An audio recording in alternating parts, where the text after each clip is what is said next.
Excellent. Well, thank you very much, Jewel, and thank you, Scott, for the introduction, and of course, everyone for being here tonight. I should say thank you as well to Anthony Capello from Connor Court Publishing.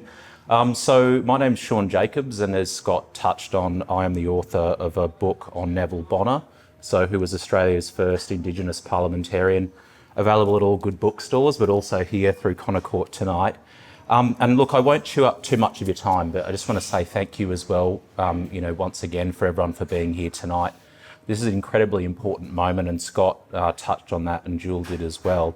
But just in terms of formal remarks, I really wanted to maximise the Q&A session. So again, I won't say too much, but what I did want to just touch on very briefly is this moment that we're in, this post-voice moment, and look at this through the lens of Neville Bonner. Now, I was really careful about deploying Bonner too much during the actual referendum debate itself, but I think now in this post-voice moment, it's really critically important to look at his life and how his lessons can actually apply to this situation that we're in. So Bonner, as Scott alluded to, was Senator for Queensland from 1971 to 1983, and there were three things about Bonner that really just make him confront assumptions. The first, that he was a member of the Liberal Party. He was philosophically conservative. Second, he was also from the state of Queensland, the deep north, as Bonner referred to it. He wasn't from the southern and supposedly more progressive cosmopolitan states of New South Wales and Victoria. He was from Australia's Texas, as he referred to it, the deep north in Queensland. And the third thing as well was just the timing. You know, if you look at when Bonner came of age politically in the late 1960s, this was a time when Indigenous activism, even compared to today, was really running hot. Bonner, being philosophically conservative, was running upstream against those currents, being philosophically what he was, and also a member of the Liberal Party and becoming a senator from 1971 to 1983. So yes, a character that really confronts assumptions. And look, I think, regardless of where you sat on this yes-no divide, Indigenous disadvantage remains a stubborn problem in Australia in certain quarters. That's clear. And as I mentioned, I think we can draw three key lessons from Bonner's life to this moment that we're in today. And I think the first one is just acknowledging that reconciliation ultimately can take place, or more optimally takes place, I should say, among individuals versus institutions. I mean, as many doors that would close on Bonner, many more would open. And I think that was down to good people in his life and having good individuals as well. He worked every job under the sun, he said, in central Queensland, northern New South Wales. He cut lantana. He was a dairy hand. He was a ring barker. He worked on Palm Island for almost 20 years before coming to Brisbane to work on the Mount Crosby waterworks.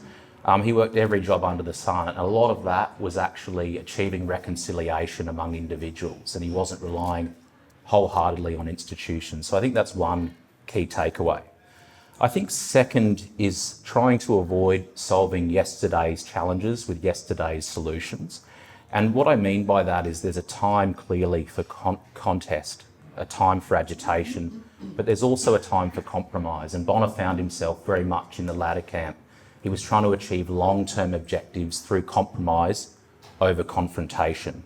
And I guess one of the key examples of that is Bonner notably was a member of the One People of Australia League. He was head of the league before he became a senator for Queensland. Notably, he wasn't part of the Federal Council for the Advancement of Aboriginal and Torres Strait Islanders. FCATSI was an overwhelmingly political body, whereas OPAL, the One People of Australia League that Bonner was a part of, was overwhelmingly focused on individuals and individual capabilities and bringing black and white people together, whereas FCATSI was overwhelmingly a political body that was purely focused on achieving political power and also composed entirely of activists as well. So I think that there's some of that residual effect today, especially in the Indigenous affairs movement, those competing tensions between Indigenous welfare of the best kind, but also trying to look for a political solution for every single welfare issue. And I think there's a contemporary lesson there, and that's the second. And look, just lastly, I think this is kind of an unexciting lesson, but thinking about electoral integrity and federalism and what actually local representation means and looks like. I think it was cited, and everyone in this room would have read the wash-up, that around 80% of Indigenous remote communities voted yes for the referendum. And when you get a chance to ask Jacinta Price about this, she says that, look, that may be the case, but you really have to look at the standards of electoral integrity that apply in some of these communities. Some of the stories are absolutely harrowing, and I think we need to think hard and scrutinise hard about what electoral integrity looks like in some of these communities, and actually, thinking hard about what that really means in terms of a proper federation. Neville Bonner lost a lot of political skin in 1978 for the Arakoon and Mornington Island issues. It put him offside with the Bjelke-Petersen government, again in the late 70s. He left federal parliament in 1983, but he lost a lot of skin for that issue, for going up against Bjelke-Petersen, because he believed that the communities were run by the Presbyterian Church. The communities were happy with that, and they didn't want to be run by the state government.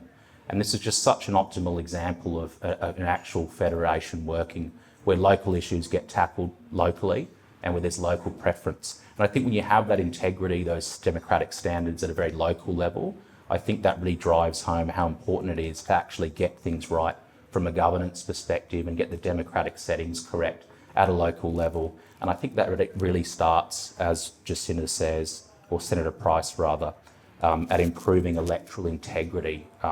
So again, it's a very boring place to start, but I think that's the third point that Bonner would probably remind us about today.